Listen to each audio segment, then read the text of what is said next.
Assalamualaikum dan salam sejahtera. Saya Balkis Maisara dan bersama rakan teknikal saya, Kartika. Hari ini saya ingin berkongsi hasil kajian ringkas berkaitan penggunaan kecerdasan buatan atau AI dalam kalangan murid di sekolah kita. Kenapa kita memerlukan garis panduan AI? AI kini digunakan secara meluas untuk menjana karangan, menjawab soalan dan membuat nota. Tetapi tanpa panduan, murid boleh menyalahgunakan teknologi ini. AI boleh membantu pembelajaran, tetapi jika tidak dikawal, AI juga boleh menjejaskan nilai usaha dan pemahaman. Dapatan soal selidik murid. Melalui soal selidik terhadap 76 orang murid ini, 86% tahu apa itu AI, 80% pernah menggunakan AI untuk tugasan, tetapi hanya 5% sahaja pernah menerima latihan formal tentang AI. Data ini menunjukkan AI sudah digunakan secara meluas, tetapi ramai yang belum mengetahui cara penggunaan yang betul. Isu dan cabaran semasa. Laporan Sinar Harian 2024 menunjukkan peningkatan murid yang meniru bulat-bulat jawapan daripada AI. Negeri Johor pula sudah memperkenalkan garis panduan AI sekolah rintis, langkah awal yang patut dicontohi. Matlamat garis panduan AI.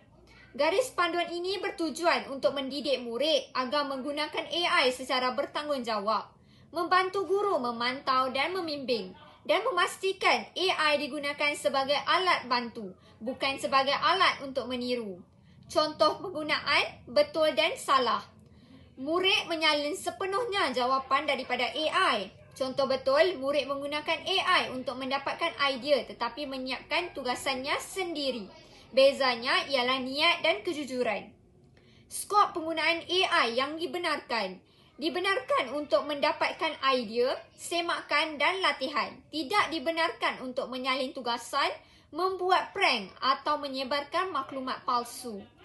Tindakan strategi sekolah. Wujudkan kod etika AI sekolah, latihan asas untuk guru dan murid dan menggalakkan murid self-declare menggunakan AI dalam tugasan. Tanggungjawab murid dan guru. Murid perlu menggunakan AI dengan bijak dan jujur. Guru pula perlu membimbing dan menyemak tugasan dengan lebih teliti.